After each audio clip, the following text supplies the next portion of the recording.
welcome everybody on behalf of Mr. Dalton, this wonderful cast and crew. Welcome to 12th Night. We're so excited to have such a packed audience here.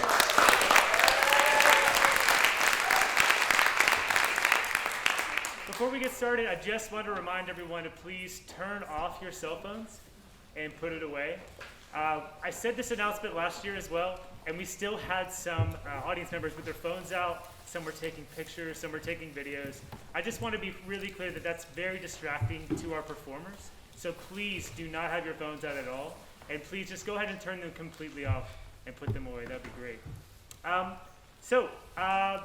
We're really excited to be here tonight. We're really excited to perform this piece. We've been working on this since September, and I can tell you there's a lot of excitement backstage to share with an audience what we have for you tonight.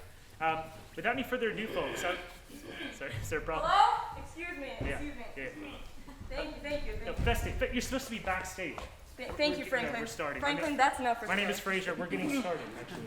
Hello, as director of this play, I would love to introduce you to This 12 is a character in our show. My cast is so excited to Not your perform for you cast. today. It's not your cast. And my cast and I have recently watched Romeo and Juliet, and they had a prologue. We talked about this. And it really helped us understand the whole We're not story. doing a prologue. So I thought we should do this for 12 We're Night. not doing a prologue. So, Seriously, oh, we you don't know talked what a about this. prologue should be is? backstage. You don't know what a prologue is? I'll just show I do know you. what a prologue is. Spotlight! Do not right give here. him a spot. Two households, both alike in dignity, in fair Verona where we lay our scene. You see, that's a prologue. Yeah, I know what a prologue is. It helps set the environment, helps people understand the play, so we're gonna do a prologue. It's a great idea. I hear you. I understand that you want to do a prologue. This audience doesn't need a... Sit here for a minute, Franklin. My name's Frazier. So, Franklin, my cast has decided we are going to do a prologue. Okay. Just thought you should know. Thanks. And the booth's right there. Yeah, I know where the booth is, and that's great that you want to do a prologue. We don't need one. This is a group of scholars, a group of teachers. Have you seen this audience? Yes, I have. Just look at them. You think they'd understand anything about Shakespeare? I really do. They're teachers. They actually study Shakespeare in their classes as well. What about this guy, huh? You think he'd understand anything about Shakespeare? Actually, yeah, I do. This is our academic dean, Dr. Abbasi. Ooh, doctor, huh? Dean, huh? Okay. He looks like a clodpole. Oh, don't say that. And a thin-faced That's knave. really inappropriate. Okay, Dr. Clodpole, can you come here for a minute? So, tell me, Dean, do you even know what a clodpole is? Actually, I don't. That's what I thought. Now tell me, Doc, how many people are dead on stage at the end of Hamlet? 2? Wrong! It's 4. No, thank you. That's enough for today. Sit down before you hurt yourself. You see, Franklin? It's Frazier. These people are clueless. Okay, I We get need it. a prologue. I understand what you're saying. They Maybe, need a prologue. maybe not everyone We want a is prologue. a Shakespeare scholar. Prologue! Prologue!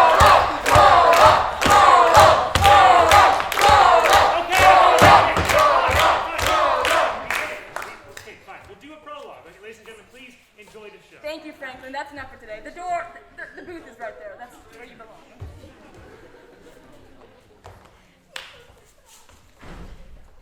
Two households. Two siblings. Both alike in... they look alike. Because they're twins. In fair Illyria, where we lay our scene, a violent storm has caused their ship to wreck. A violent storm! These twins are separated and unclean. Now Viola thinks her brother drowned and travels into town dressed as a guy. And upon first sight, she falls in love with him. But Olivia is the apple of his eye. He sends this servant into Olivia's house. To win her hand is his heart's sole pursuit. Olivia will have nothing of the count. But thinks this servant boy is pretty cute. What's left? Jewels that I will not give away. So welcome all and please enjoy our play!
What should I do in Illyria? My brother, he is in Elysium. Perchance he's not drowned. What think you, sailor? Madam, to comfort you with chance, assure yourself. I saw your brother bind himself to a strong mast. I saw him hold acquaintance with the waves so long as I could see. For saying so, there's gold. Knowest thou this country? Aye, madam, well, for I was bred and born not 3 hours' travel from this very place. Who governs here? A noble duke, in nature as in name, Orsino. Orsino. I have heard my father name him. He was a bachelor then. And so is now, or was so very late. But a month ago went from hence, and then 'twas fresh and murmured that he did seek the love of fair Olivia. What's she? A virtuous maid, the daughter of a count that died some 12 months since, then leaving her in the protection of his son, her brother, who shortly also died, for whose dear love, they say, she hath abjured the company and sight of men. Oh, that I served that lady, and might not be delivered to the world till I had made mine own occasion mellow, what my estate is. That will her to compass, for she will admit no kind of suit. No, not the duke's. There is a fair behavior in thee, captain. I pray thee, and I'll pay thee bounteously. Conceal me what I am, and be my aid, for such as happily shall become the form of my intent. I'll serve this duke. Thou shalt present me as a eunuch to him. It may be worth thy pains, for I can sing, and speak to him in many sorts of music that will allow me very worth his service. What else mayhap to time I will commit. Only shape thou thy silence to my wit. Be you his eunuch, and your mute I'll be. When the tongue blabs, let the eyes not see. I thank thee, lead me on.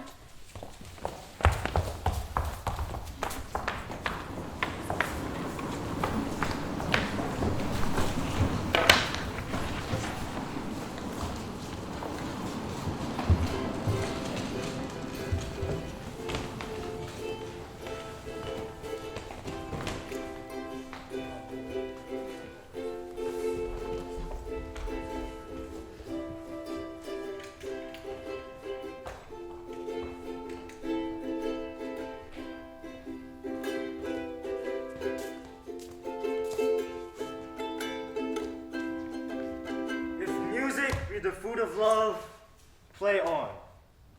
Give me excess of it, that surfeiting, the appetite may sicken and so die. That strain again, and hath the dying fall. Oh, it came o'er my ear like the sweet sound that breeds upon a bank of violets, stealing and giving odor. Enough, no more. 'Tis not so sweet now as it was before. Oh, when mine eyes did see Olivia first, methought she purged the air of pestilence. That instant was I turned into a harp, and my desires, like fell and cruel hounds, ere sins pursue me. How now? What news from her?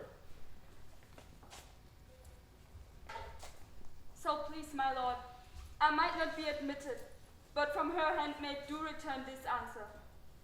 The element itself, to 7 years heat, shall not behold her face at ample view. All this to season a brother's dead love. Oh, she that had the heart of that fine frame to pay this debt of love but to her brother. Away before me the sweet beds of flowers. Love thoughts lie rich when canopied with bowers.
What a plague means my niece to take the death of her brother thus?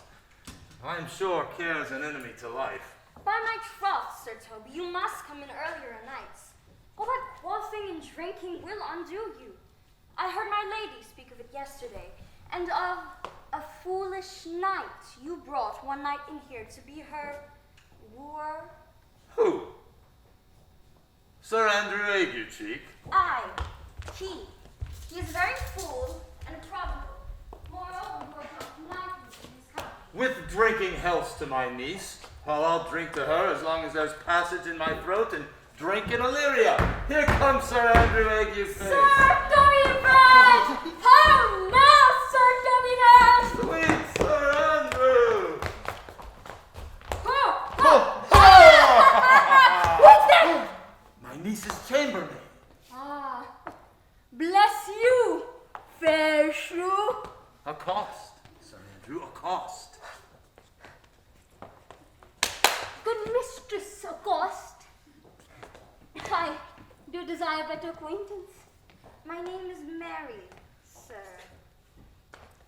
Good Mistress Mary Accost. You mistake, knight. Accost is board her, woo her. Is that the meaning of Accost? Fare you well, gentlemen.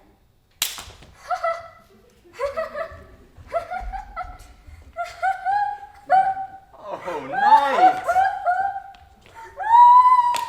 When did I see thee so put down? I'll ride home tomorrow, Sir Toby. Pourquoi, my dear knight? What is pourquoi?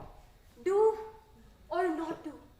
I would I had bestowed the time in the dance that I had in fencing, dancing, and bear baiting, or had I but followed the arts.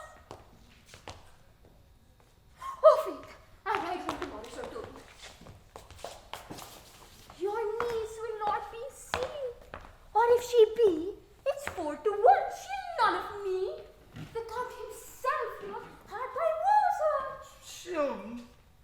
account, she'll not match above her degree, neither in estate, years, nor wit. I have heard her swear it. Tut, there's life in it, man. I'll stay much longer.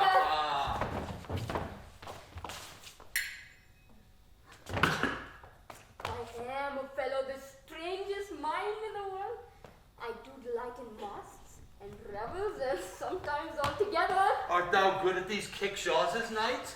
I think I have the backflip simply strong as any man in Illyria. Wherefore are these things hid? Let me see the caper. Ha ha ha! Higher! Excellent! Ha ha ha!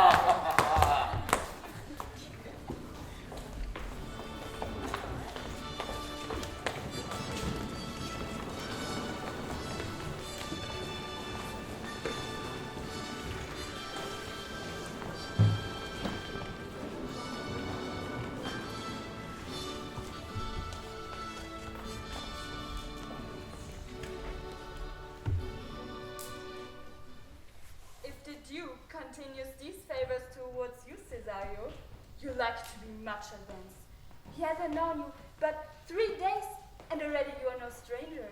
You either fear his humor or my negligence that you call into question the continuance of his love. Is he inconstant, sir, in his favors? No, believe me. I thank you. Here comes the Count. Who saw Cesario? Ho! On your attendance, my lord, here. Stand you a while aloof.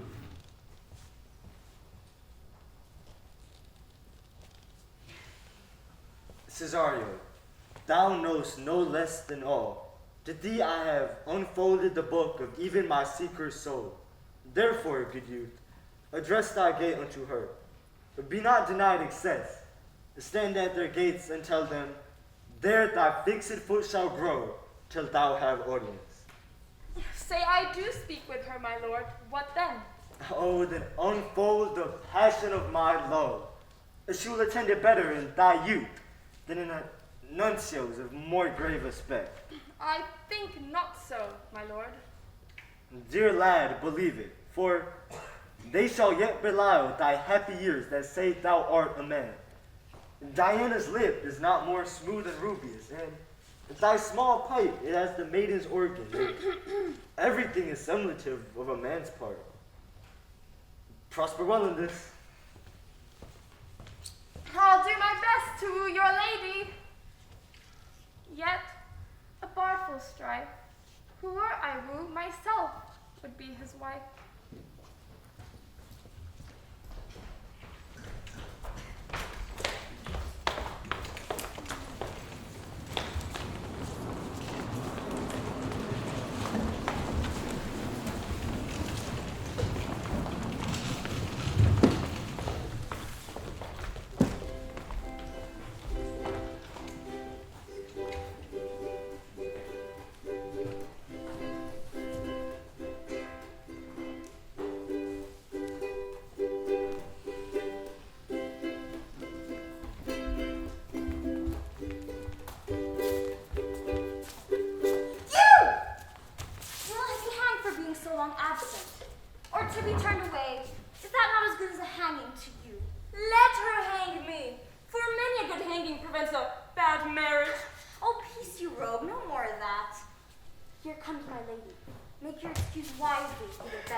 Can you do it?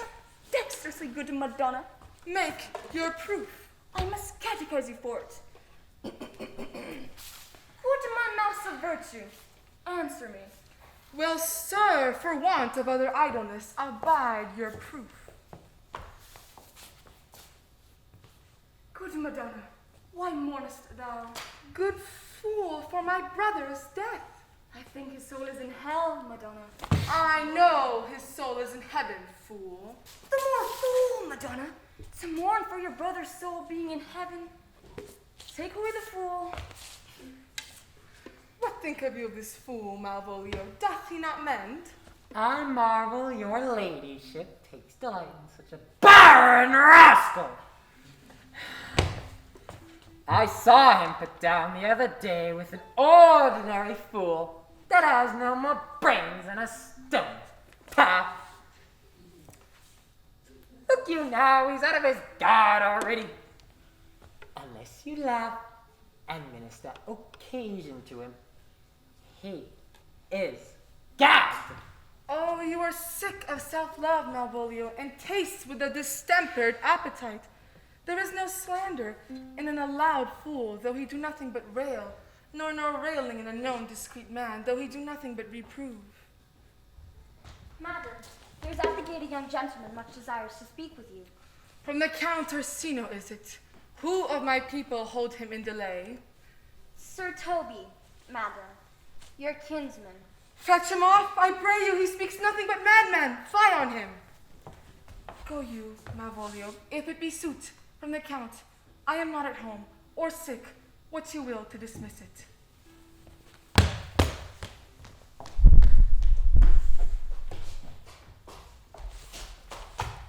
By mine madman!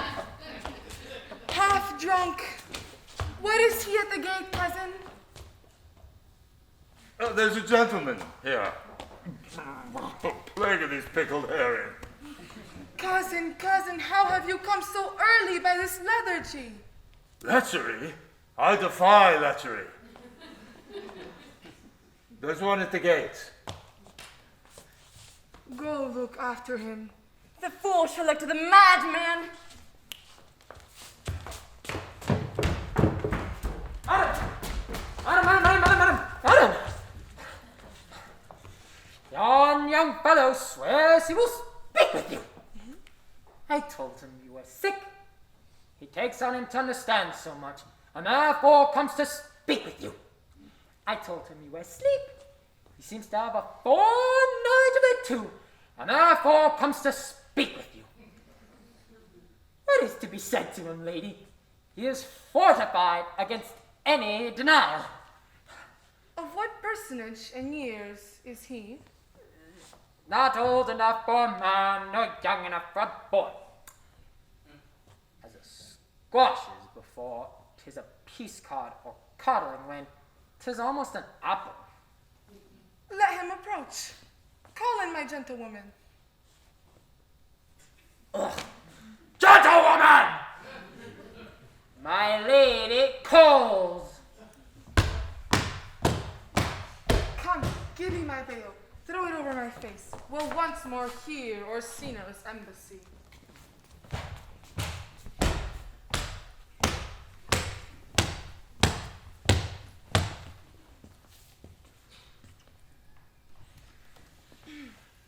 Most radiant! The honorable lady of the house. Which is she? Speak to me. I shall answer for her. Most radiant, exquisite, and unmatchable beauty.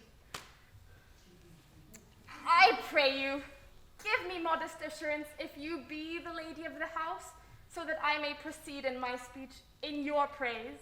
Come to what is important in it. I forgive you the praise. Alas, I took great pains to study it, and 'tis poetical. It is more like to be feigned. I heard you were saucy at my gates. What are you? What would you? The rudeness that hath appeared in me have I learned from my entertainment. What I am and what I would are as secret as maidenhead. To your ears, divinity. To any other's, profanation.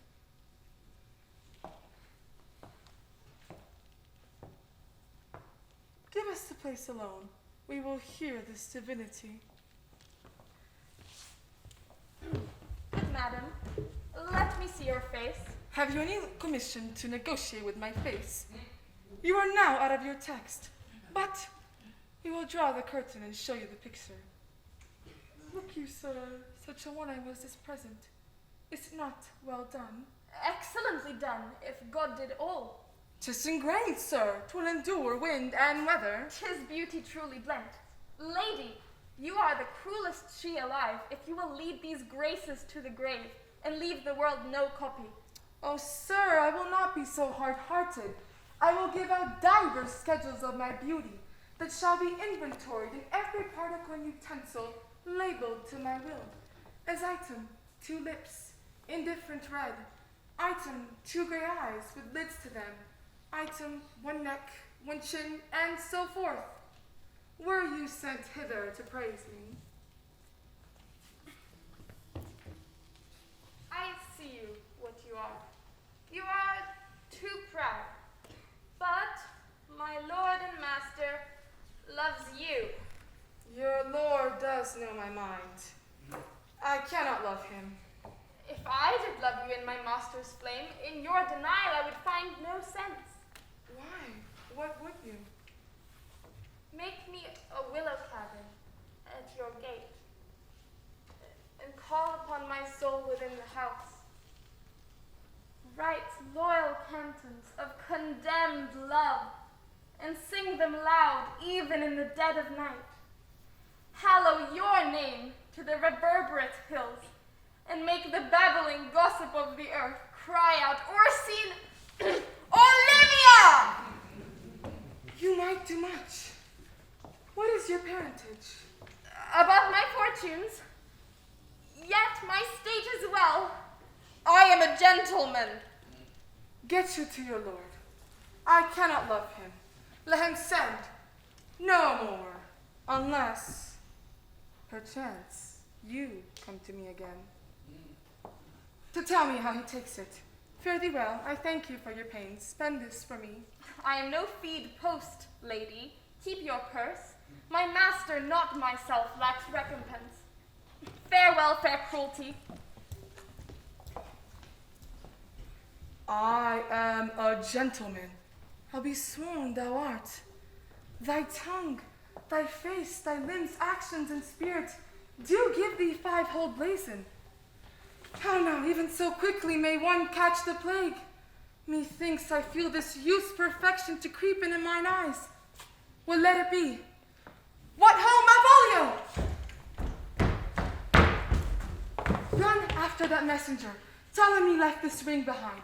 If that the youth will come this way tomorrow, I'll give him reasons for it. Hie thee, Malvolio! I know not what, and fear to find. Mine eye too great a flatter for my mind. Fate, show thy force. Ourselves we do not owe. What is decreed must be, and be this so.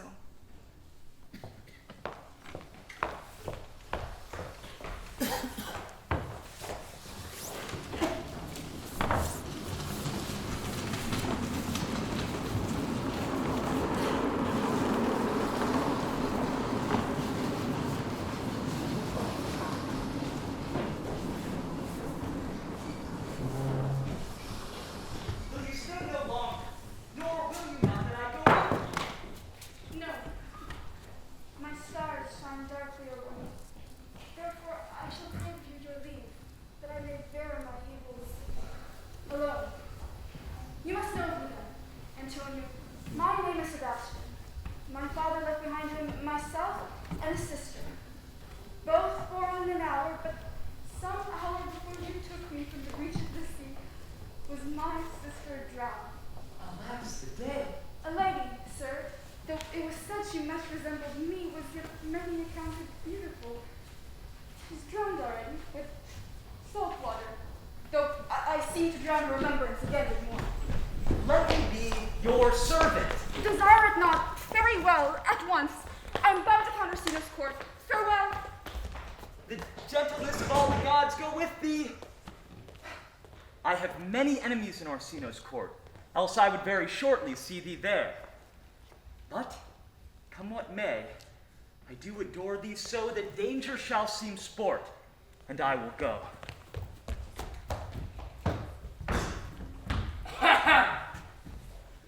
not you even now with the Countess Olivia? Even now, sir. She returns this ring to you. She adds moreover that you never come again, unless it is to report of your lord's taking this. Receive it so. I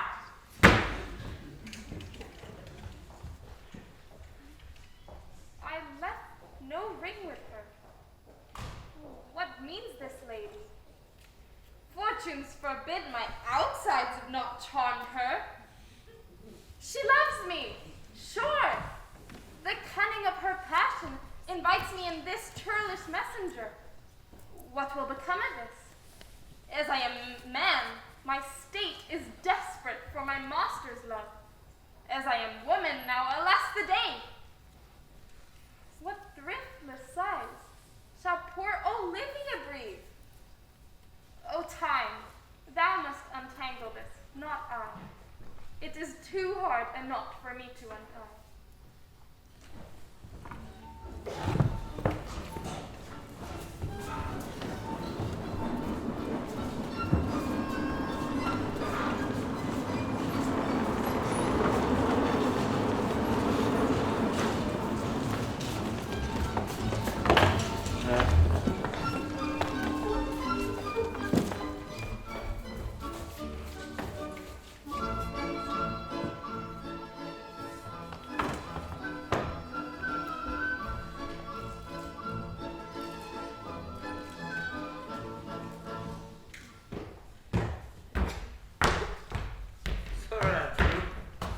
Be a bed past midnight is to be up betimes. Yeah, to be up late is to be up late.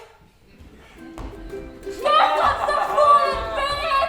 How now, my hearts? Did you never see a picture of we three? Welcome us. Shall we rouse the night owl in a catch? Would you have a love song? Or a song of good life? A love song. A love song. I care not for the good life. Mistress mine, where are you roaming? Stay and hear your true love's coming. That can sing both high and low.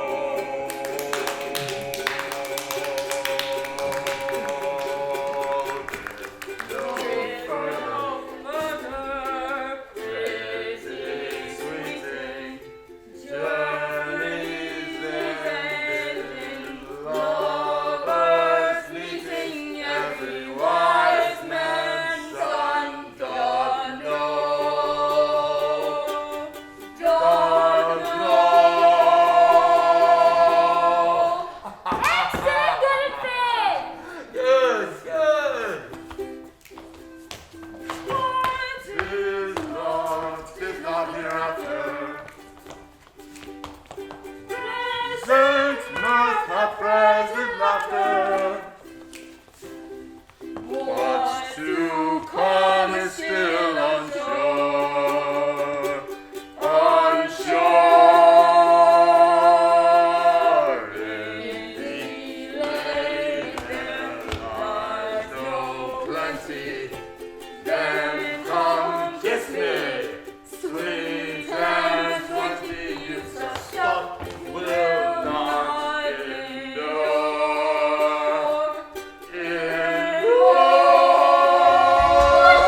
Counterwalling do you keep here?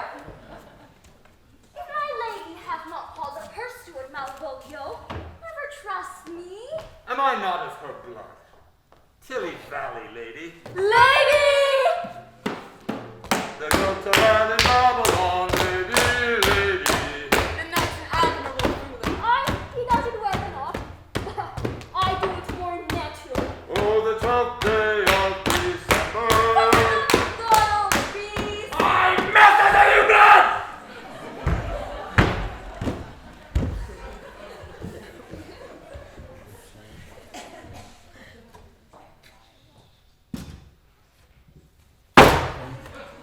Do ye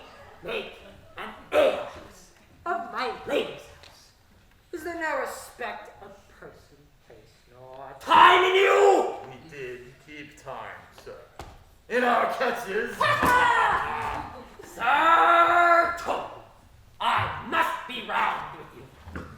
My lady bade me tell you that if you can separate yourself and your misdemeanors, you are welcome to the house. If not, she is willing to bid you farewell. Farewell, dear heart, since I must needs be gone. Very good, Sir Toby. These eyes do show these days are almost done. But I will never die. Sir Toby, there you lie. This is much credit to you. Art any more than a steward? Dost thou think, because thou art virtuous, there shall be no more cakes and ale? Go, sir. Rub your chain with crumbs. A stoop of wine, Maria. Mistress Mary! Get over here. If you prize my lady's favor at anything more than contempt, you would not give means for this uncivil rule. She shall know of it by this hand.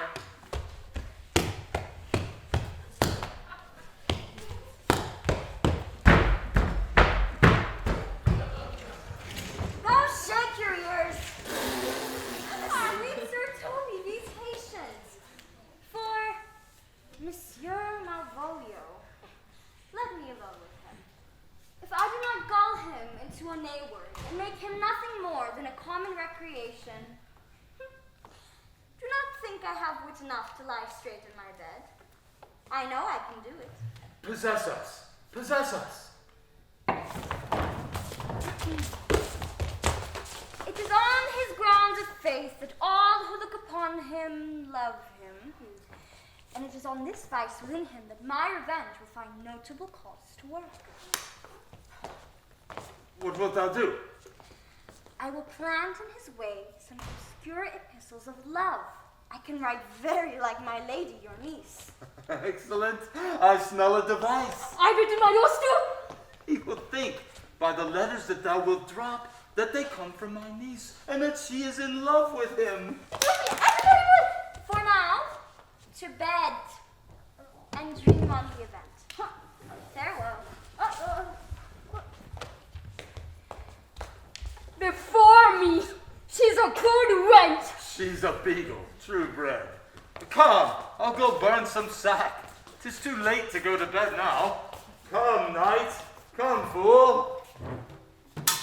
Farewell, dear heart, since I must needs be gone. These eyes do show these days are almost done. But I will never die. Sir Toby, there you lie.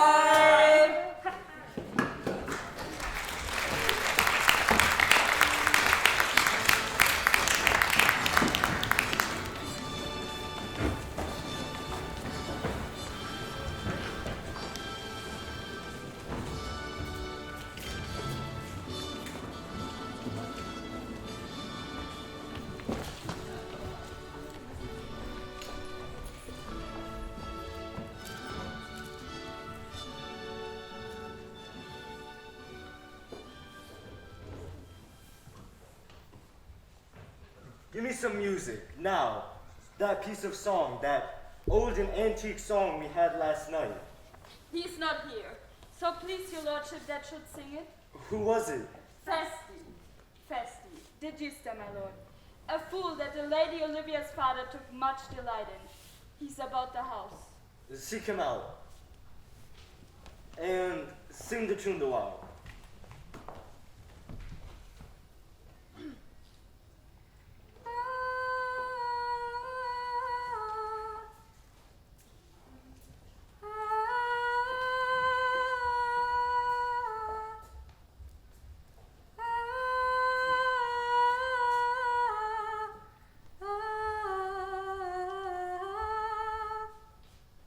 How dost thou like this tune? It gives a very echo to the seat where love is throned. Thou dost speak masterly. My life upon. Thine eye had stayed upon some favor that it loved. At the now, boy, what kind of woman is? Of your complexion. She is not worth either. What years, if any? About your years, my lord. Too old by heavens. Let the woman take an elder than herself. So where is she to him? For, boy, however we do praise ourselves, our fancies are more giddy and unfirm than women's are. Oh, fellow, come. The song we had last night. Marcus is already. Spotlights? Thank you, thank you. Are you ready, sir? Aye, prithee, sing.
Here's for thy pain. No pain, sir. I take pleasure in singing, sir. I'll pay thy pleasure then.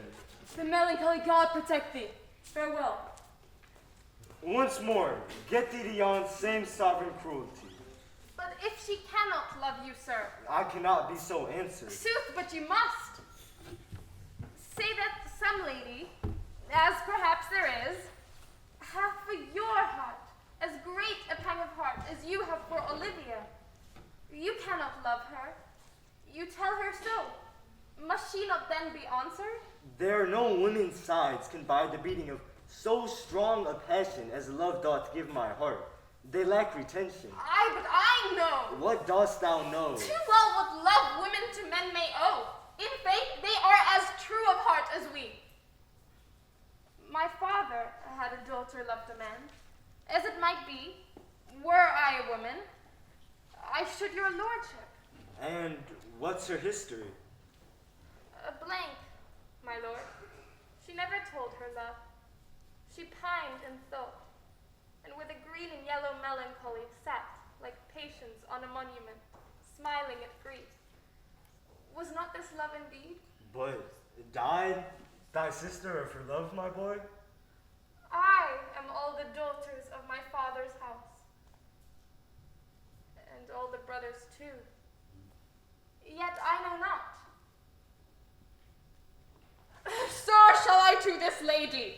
Aye, that's the theme. To her in haste. Give her this jewel, say, my love can give no place, by no denay.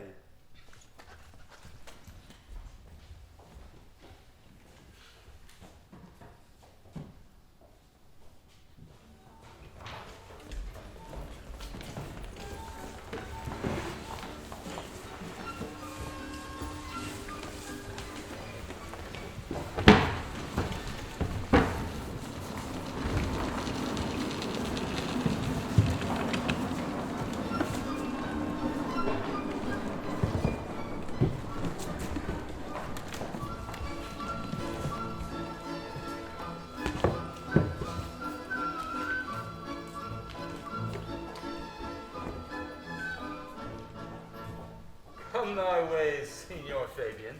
Wouldst not thou be glad to have the rascally sheep-biter come by some notable shame? I would exult, man. We'll fool him black and blue. Here comes the little villain. Malvolio is coming down his walk. Observe him, for I know this letter will make a contemplative idiot out of him. Lie down there.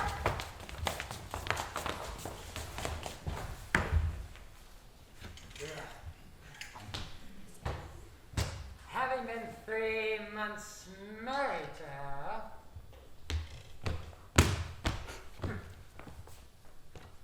'Tis but fortune, all is fortune. I once told me she did affect me. Here's an overweening rogue. To be killed. Malvolio. Fisted him! Please, please. There's example for it. The Lady of Stock, he married the yeoman of the wardrobe. Fire on him, Jezebel! Nay, oh peace, now he's deeply in. Look how imagination blows him. Having been 3 months married to her, sitting in my state, Oh, for a stone bow to hit him in the eye. Toby approaches, curtsies there to me. Sharpest fellow lives. I extend my hand to him, thus saying, Cousin Toby, you must amend your drunkenness. Out, scab. Nay, patience, or we break the sinews of our plot. Besides, you waste the treasure of your time with a foolish knight. That's me, I warn you! One, Sir Andrew. I knew it was I, for many do call me a fool. What employment have here? By my life, this is my lady's hand.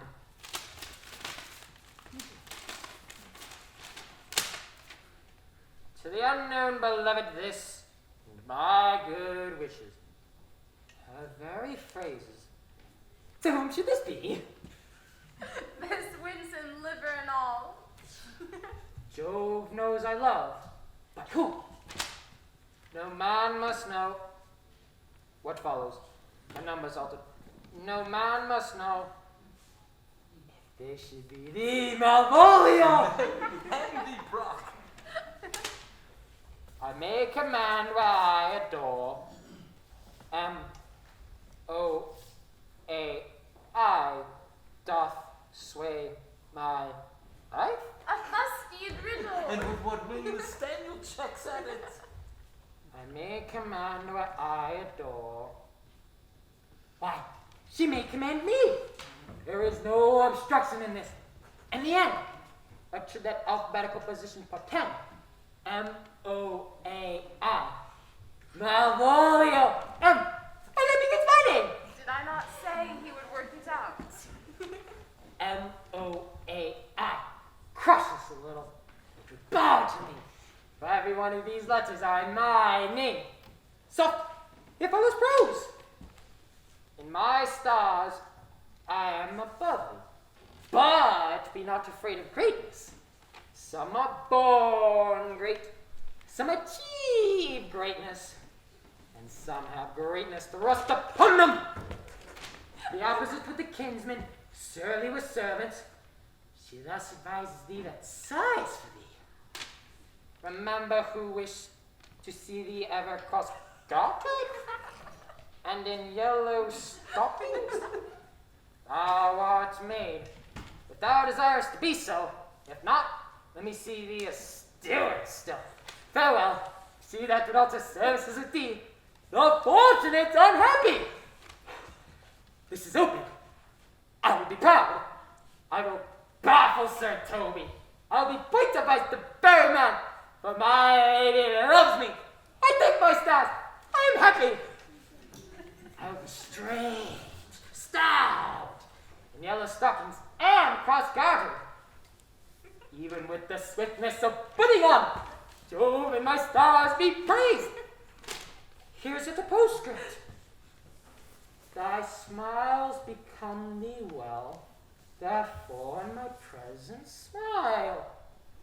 Jove, I thank thee. I will smile. I will do everything that thou wilt have me.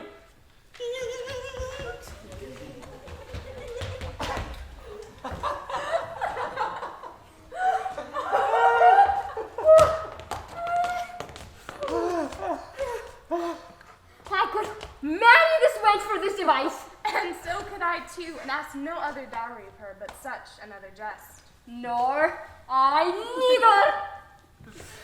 Here comes your noble bow catcher. Say true, Does it work upon him? Like aquavitae with a midwife. He will come to her in yellow stockings, and 'tis a color she abhors, in cross garters, fashion she detests, and he will smile upon her, which will now be so unsuitable to her disposition, being addicted to a melancholy as she is, that it cannot but turn him into a notable contempt. If you'll see it, follow me. The gates of Dalton, the most excellent devil of wit. I'll make one too.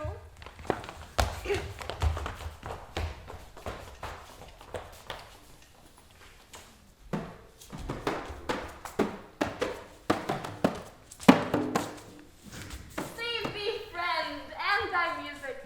Dost thou live by thy tabor? No, sir, I live by the church. Art thou a churchman? No such matter, sir.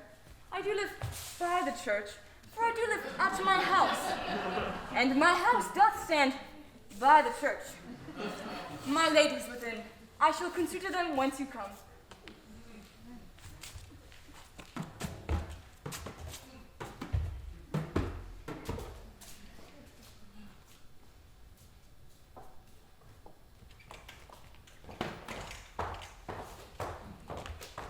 Wilt thou encounter the house? My niece is desirous you should enter. Let the garden door be shut, and leave me to my healing.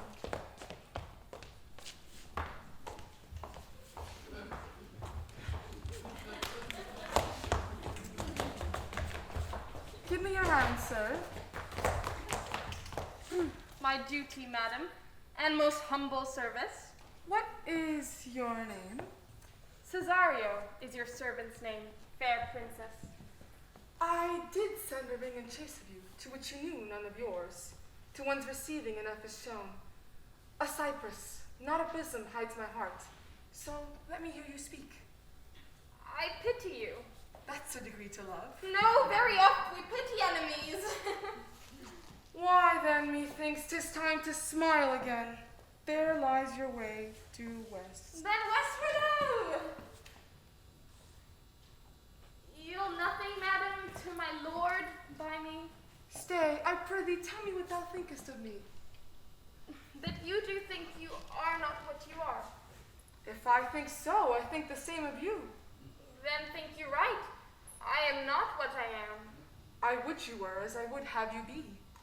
Would it be better, madam, than I am? I wish it might, for now I am your fool. Cesario, by the roses of spring, by maidhood, honor, truth, and everything, I love thee so that maugre all thy pride. Nor wit, nor reason can my passion hide. By innocence, I swear, and by my youth, I have one heart, one bosom, and one truth, and that no woman has, nor never none shall mistress be of it, save I alone. And so adieu, good madam. Nevermore will I my master's cares to you deplore. Yet come again, for thou perhaps mayest move that heart with how of hers to like his love. Oh, fit! I stay not a jot longer. I saw your niece do more favor to the count's serving men than ever bestowed upon me. Did she see thee the while, old boy? Tell me that. As plain as I see you now. This was a great argument of love and her towards you. Will you make an ass of me? She did show favor to the youth in your sight, only to exasperate you. You should obey the youth into dumbness. Challenge me, the count's youth, to fight with him. Hurt him in 11 places. My niece shall take note of it. And assure thyself there is no love broker in the world can do more than report of valor. Will either of you bear me a challenge to him? Go, write it in a martial hand. Be cursed and brief. Okay. This was a dear mankin of you, Sir Toby. I have been dear to him, lad, some 2,000 strong or so. We shall have a rare letter from him, but he will not deliver it. Never trust me then. By all means, stir up the youth to an answer. Malvolio's turned heathen. He's in yellow stockings. And cross-gartered? Oh, most villainously. I've never seen such a thing. I can hardly forbear hurling things at him. I know my lady will strike him, and if she do, he'll smile and take it for a great favor. Come, bring us where he is.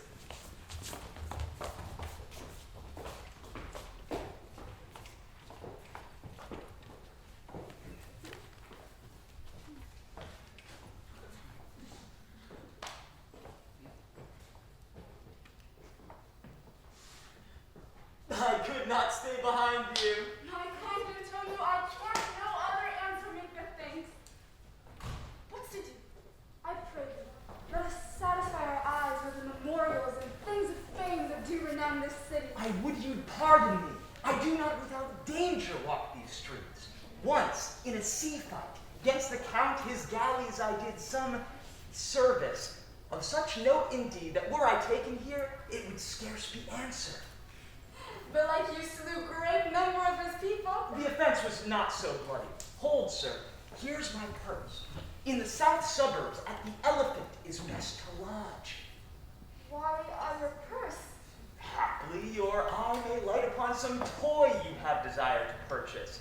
And your stores, I think, are not for idle markets, sir. I'll be a purse bearer and leave you, for now.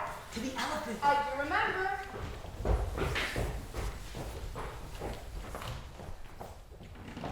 I have sent after him. He says he'll come.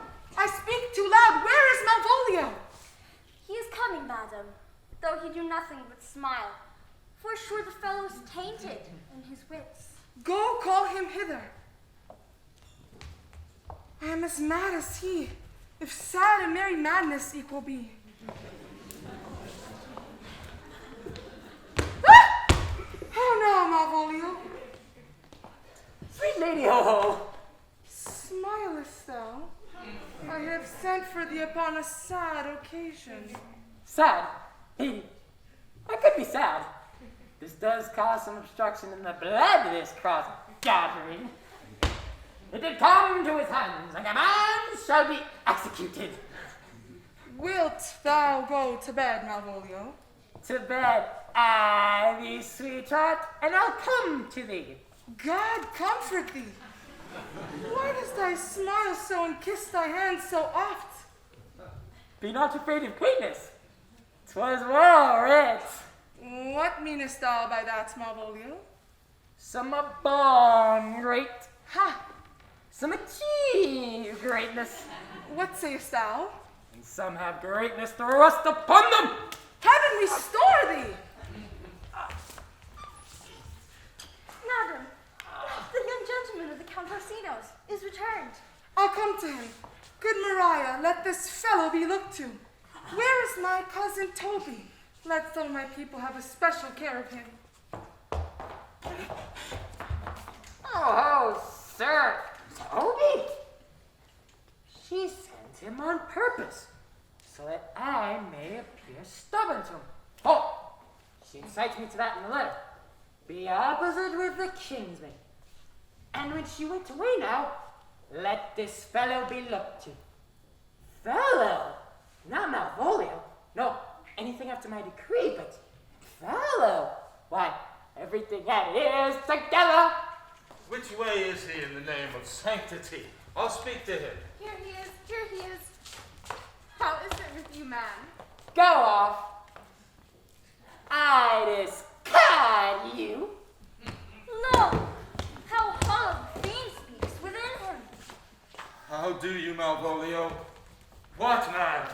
Defy the devil! Do you even know what you say? And you speak ill of the devil. How he takes it at heart! How now, mistress? Oh, Lord! Keep thy peace. Do you not see you move him? Get him to say his prayers, sweet son. Don't get him to pray! I prayers mingle. No, I warned you. You will not hear of godliness. Go hang yourself! Oh! You are out of shadow things! I am not of your element. You shall no more hereafter.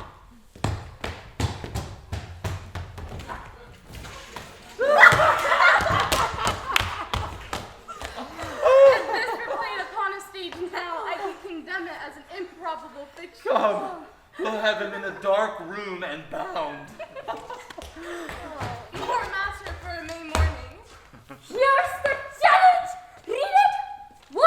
There's some winning on the pepper in it. Give me.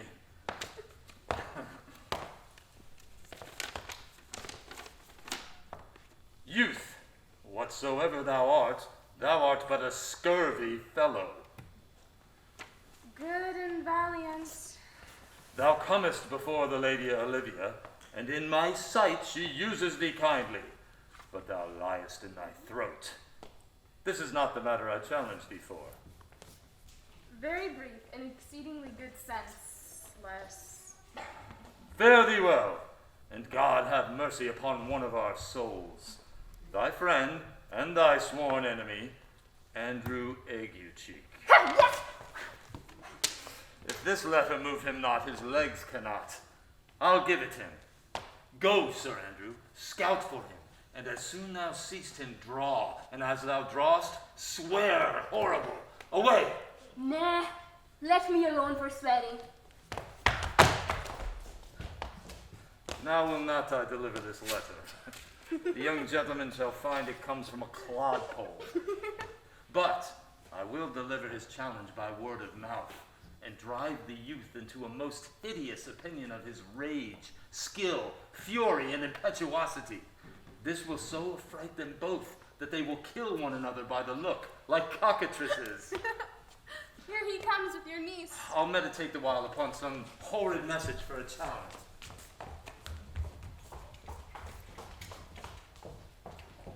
I have said too much unto a heart of stone. What shall you ask of me that I'll deny? Nothing but this, your true love, for my master. How with my honor may I give him that which I have given to you? I will acquit you. Yet come again. A fiend like thee might bear my soul to hell. Ho! That defense thou hast, betake thee to it. Thy interceptor, full of despite, bloody as the hunter, attends thee at the orchard end. You mistake, sir. I'm sure no man hath any quarrel to me. You'll find it otherwise, I assure you. Pray you, sir, what man is he? He is knight, and he is a devil in a private brawl. This is as uncivil as strange. I beseech you, do me this courteous office as to know of the man what my offense to him is. I will do so. Signor Fabian, stay you by this youth's side until my return. Pray you, sir, do you know of this matter? I know the knight is incensed against you. I beseech you, what manner of man is he? He is indeed, sir, the most skillful, bloody, and fatal opposite you could have possibly found in any parts of Illyria. Will you walk towards him? I'll make my peace with him if I can. I shall be much bound to you for it. Why, the youth's a very devil. I've not seen such a farrago. Walk some I'll not meddle with him. Oh, but he'll not now be pacified. Fabian can scarce hold him yonder. Let him, let the mattress. I'll give him my horse. Great captain. I'll make the motion. Stand here.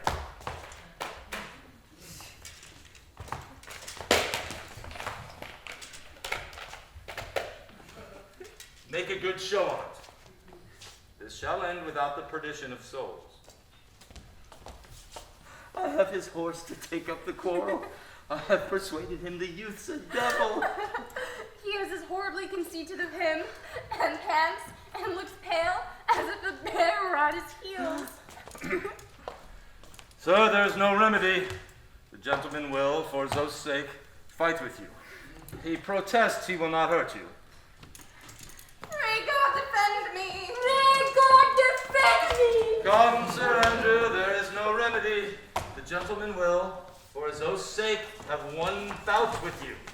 He has promised me, as he is a gentleman and a soldier, he will not hurt you. Come on. Come on! May God he keep his horse.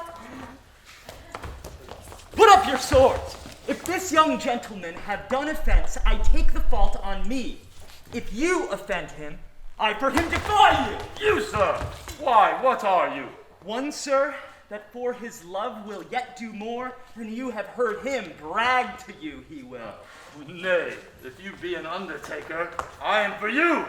Oh, Mr. Toby, behold, here comes the officer. This is the man. Do thy office. Antonio, I arrest thee at the suit of Count Orsino. You do mistake me, sir. I know your favor well. Take him away. He knows I know him well. I must obey.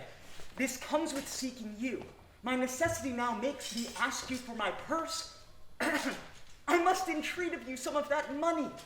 What money, sir? For the fair kindness you've showed me, I'll lend you something. Do not tempt me to upbraid you with those kindnesses that I have done for you. I know of none, nor know I you by voice or any feature. Oh, heavens themselves! Come, sir, I pray you go. Let me speak a minute.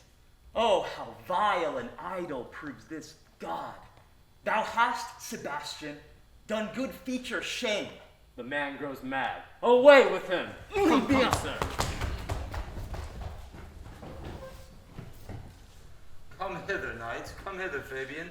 We'll whisper o'er a couplet or two of most sage songs. Methinks his words do from such passion fly that he believes himself, or so do not I. Prove true imagination, oh prove true, that I, dear brother, be now ta'en for you. He named Sebastian. I my brother know, yet living in my glass, even such and so in favor was my brother. And he went still in this fashion, color, ornament. For him I imitate.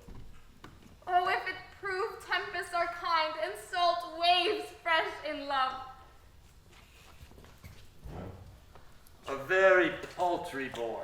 A coward. A coward? A most devout coward, religious in it. Huh. Slid, I laughed at him again and beat him.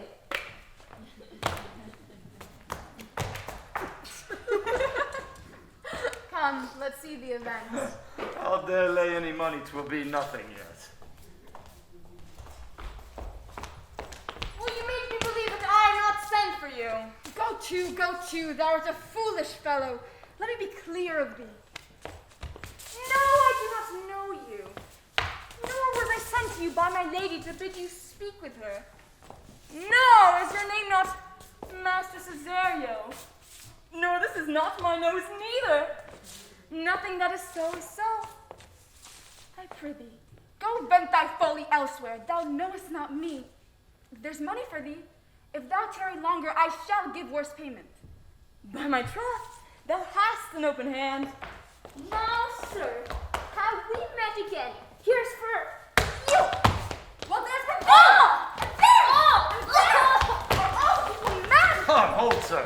This will I tell my lady straight. I would not be in so many coats for 2 pence. Come on, sir, hold. Now let him go. I'll find another way with him.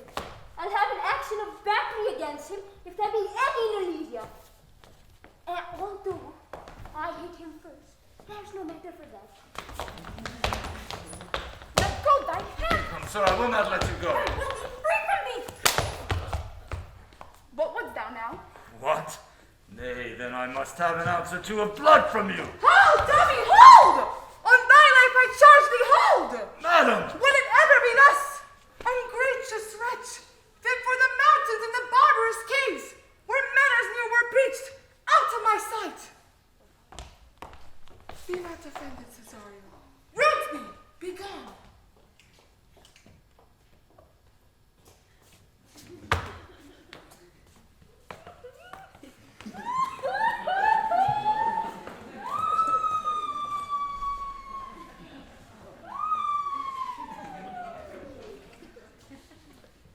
I prithee, gentle friend, let thy fair wisdom, not thy passion, sway in this uncivil and unjust extent against thy peace. Go with me to my house, that thou thereby mayest smile at this.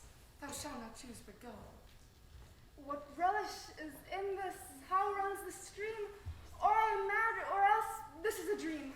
Nay, I prithee, would thou be ruled by me? Madam, I will. Oh, say so, and so be.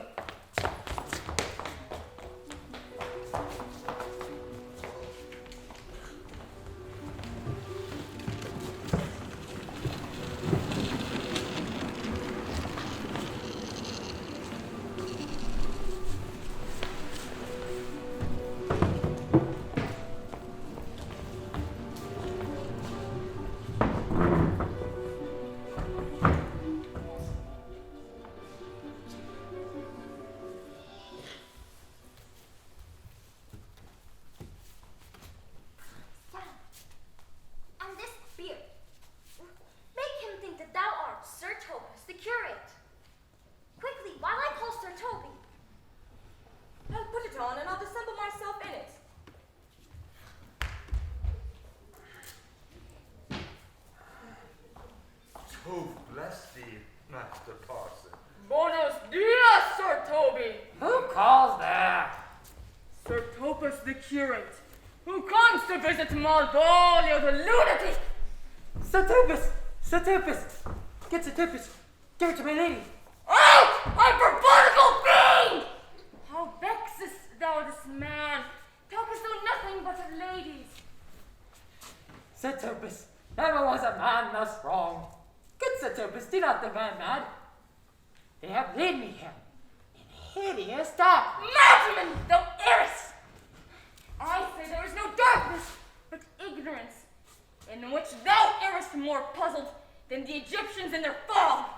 I'd say his house is as dark as ignorance, though ignorance were dark as hell. And I say there was never a man thus abused. I am no more mad than you are. Make the trial of it in any constant question. Fare thee well. Remain thou still in darkness, darkness. Sir Topus! Most exquisite Sir Topus. To him in thine own voice, and bring me news how thou findest him. Come by and by to my chamber.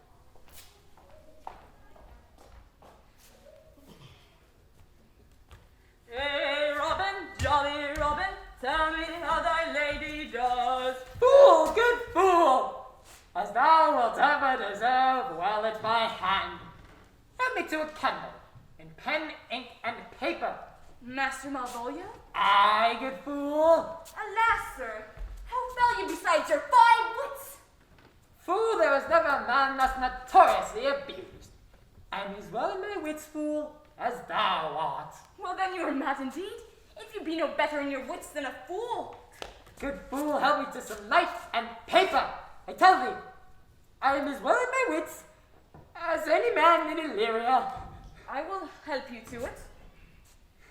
Fool, I'll requite it in the highest degree. I prithee, begone, begone.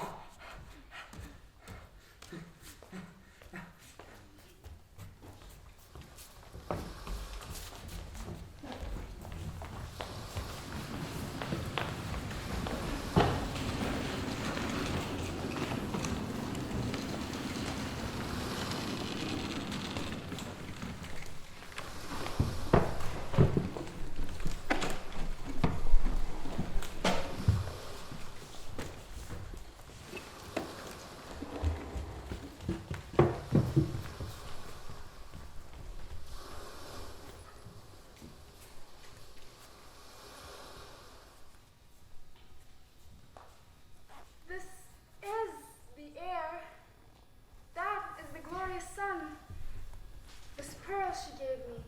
I do feel it and see it, and though 'tis wonder that enwraps me thus, 'tis not madness. Where is Antonio then? I could not find him at the Elephant, yet there he was, and there I found this credit that he did range the town to seek me out. His counsel now would do me golden service. Blame not this haste of mine. If you mean well, now go with me, and with this holy man, into the chantry by there, and underneath that roof, plight me the full assurance of your faith. What do you say? I'll follow this good man and go with thee, and having sworn truth, ever will be true. Yes! Then lead the way, good father, and heaven so shine, that they may fairly note this act of mine. Thou spouse loveth me, show me his letter. Do not desire to see this letter. Belongs thee to the Lady Olivia, friend. Aye, sir. We have some of her trappings. I know thee well then. How dost thou, my good fellow? Truly, sir. The better for my foes, and the worse for my friends. Just the contrary. The better for thy friends. No, sir. The worse. How can this be? Marry, sir, they praise me, make an ass of me. While my fools tell me fair plainly that I am an ass, so that by my foes I profit of the knowledge of myself. And by my friends I am abused! So the worse for my friends, and the better for my foes. Why, this is excellent. Thou shalt not be worse for me. There's gold. Marry, lullaby to bounty till I come again. Here comes the man, sir, that did rescue me. That face of his I do remember well. Yet when I saw it last, It was besmeared, as black as Vulcan in the smoke of war. He did me kindness, sir, drew on my side, but in conclusion put strange speech upon me. I know not what 'twas but distraction. Notable pirate, thou salt-water thief, what foolish boldness brought thee to their mercies, whom thou in terms so bloody and so dear hath made thine enemy? Orsino, noble lord, be pleased that I shake off these names you give me. Antonio never yet was thief or pirate, though I confess on base and grounds enough your enemy. A witchcraft drew me hither. That most ingrateful boy there by your side. How can this be? When came he to this town? Today, my lord, and for 3 months before, no interim, not a moment's vacancy, both day and night did we keep company. Fellow, thy words are madness. For 3 months had this youth tended upon me. But more of that anon. Take him aside. Here comes Olivia. Now, heaven walks on earth. What would my lord, but that he may not have, where an Olivia may seem serviceable? Cesario, you do not keep promise with me. Madam? Gracious Olivia. What do you say, Cesario? Good my lord. My lord would speak. My duty hushes me. If it be aught to the old tune, it is as fat and fulsome to mine ears as howling after music. Still so cruel? Still so constant, lord. What, to perverseness? You uncivil lady, hear me this.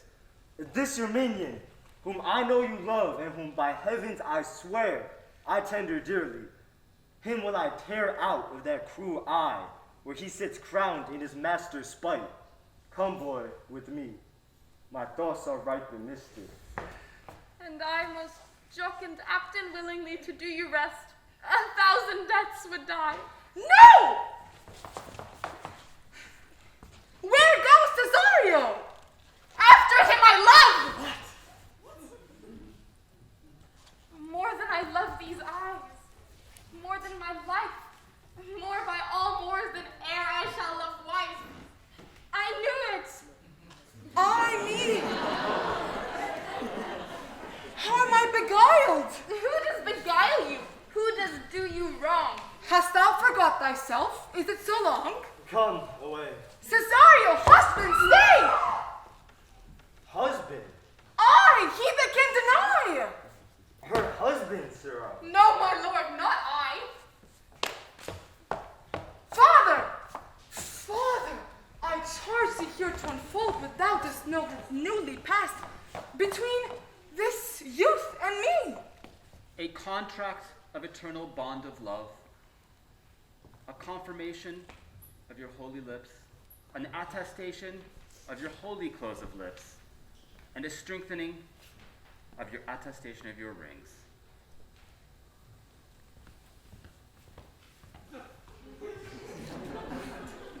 O thou dissembling cub, farewell and take her, but direct thy feet where thou and I henceforth may never meet. My lord, I do protest. For the love of God, a sergeant! Send one presently to Sir Toby. What's the matter, Sir Andrew? He has broke my head across and has given Sir Toby a blood coxcomb too. For the love of God, to her. Who has done this, Sir Andrew? God's gentleman, one Cesario. We took him for a coward, but he's the very devil incarnate. My gentleman Cesario? Ah, what lightnings! There he is. You broke my head for nothing that I did. I was set on to by Sir Toby. Why do you speak to me? I never hurt you. If a bloody coxcomb be a heart, then you have hurt me. Here comes Sir Toby fighting. You shall hear more. And if he had not been in drink, he would have taken you into other gates than he did. How now? How is with thou, good gentleman? Someone has hurt me. There's an end on't. Thought. Did see Dick Surgeon, thought? He's drunk, Sir Toby. An hour gone. His eyes were set at 8 in the morning. Then he's a rogue. A passy measures pennon. I hate a drunken rogue. Get him to bed, and let this hurt be looked to.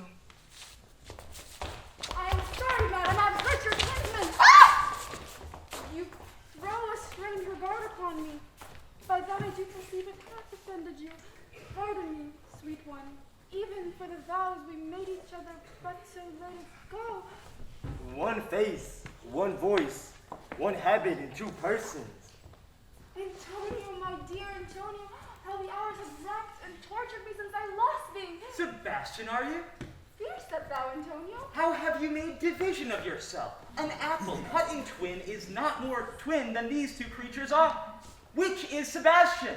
Most wonderful. Do I stand there?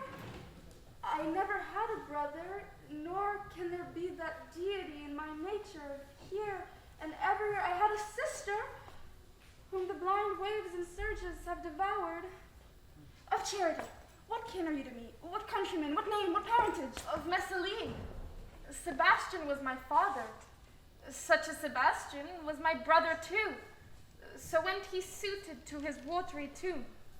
Were you a woman, as the rest goes even, I would my tearlet fall upon your cheek and say thrice, welcome, drowned Viola. If nothing lets to make us happy both, but this my masculine usurped attire, do not embrace me till each circumstance of place, time, and fortune do cohere and jump that I am Viola.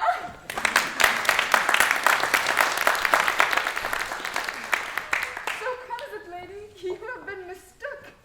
You would have been contracted to a maid.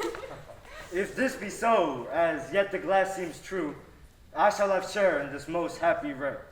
Boy, thou hadst said to me 1,000 times, thou never shouldest love women like to me. And all those sayings will I overswear, and those swearings keep as true in soul that doth orb continent, the day that severs day from night. Here's my hand, and let me see you in thy woman's weeds. The captain that hath brought me here hath my maid's garments.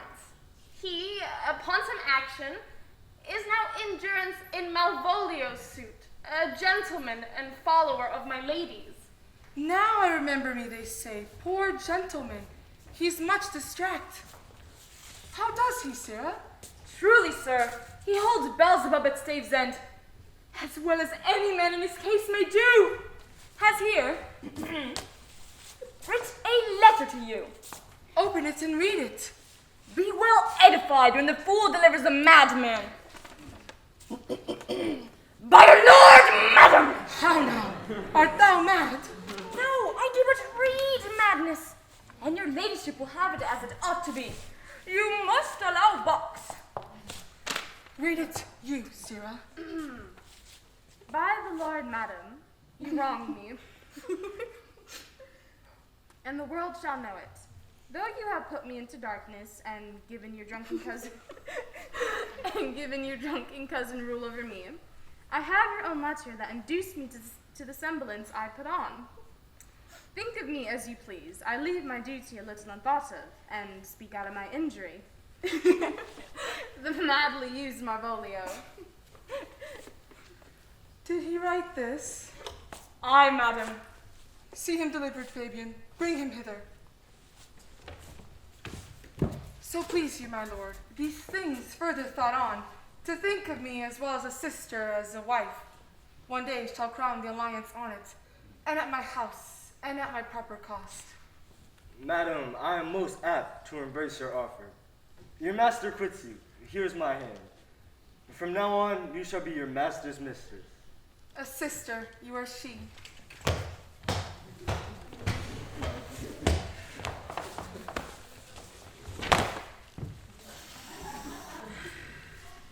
Is this the madman? Aye, my lord, this same. How now, Malvolio? Madam, you have done me wrong. Notorious wrong.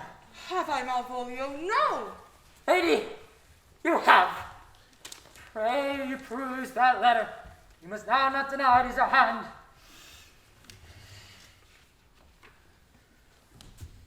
And tell me in the modesty of your honor, why have they given me such clear lights of favor? Bade me come smiling and cross-gartered to you, to put on yellow stockings, enacting this in an obedient hope. Why have you suffered me to be imprisoned, kept in a dark house visited by the priest, and made the most notorious gackangol that ever invention played on? Tell me, Alas, Malvolio, this is not my writing. Though I confess much like the character, but out of question, 'tis Mariah's hand. Mariah! Prithee be content. This event hath been shrewdly passed upon thee. But when we know the grounds and authors of it, thou shalt be the judge of thy own cause. Good madam, hear me speak. Most freely I confess myself and Toby set this device against Marvolio. Mariah writ the letter. Poor fool, how have they baffled thee? Why? Some are born great, some achieve greatness, and some have greatness thrust upon them. Why? I was one in this interlude, one Certopus. But, do you remember? Why laugh, you such a barren rascal? And you, smile not, he is God! And thus, the whirligig of time brings in his revenges. I'll be revenged. I'm all back with you. He hath been most notoriously abused. Pursue him and entreat him to a peace. He hath not told us of the captain yet. And when that is known, and golden time convents, a solemn combination shall be made of our dear souls. In the meantime, sweet sister, we shall not part from hence. Cesario, come, for so you shall be while you are a man. But when other habits you are seen, Orsino's mistress, and his fancy's queen.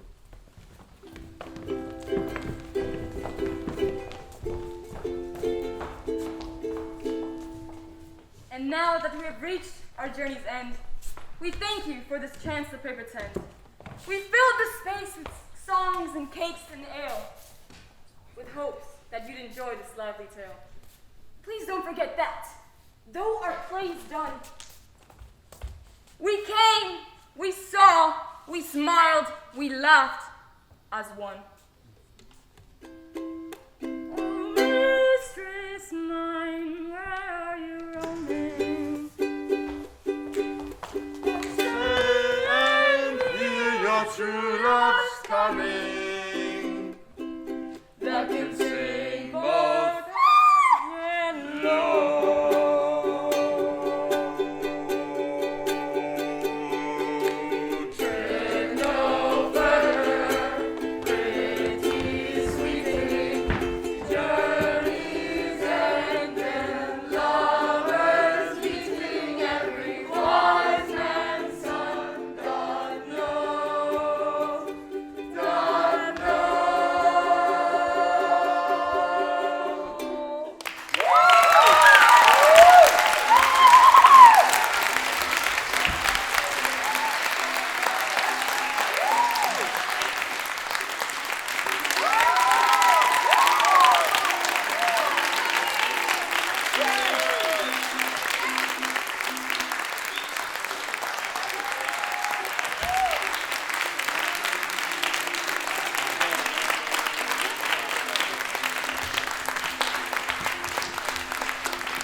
Appreciate it. This has been an amazing cast to work with, an amazing process, and as you all realized, Franklin is up there. Thank you, Franklin.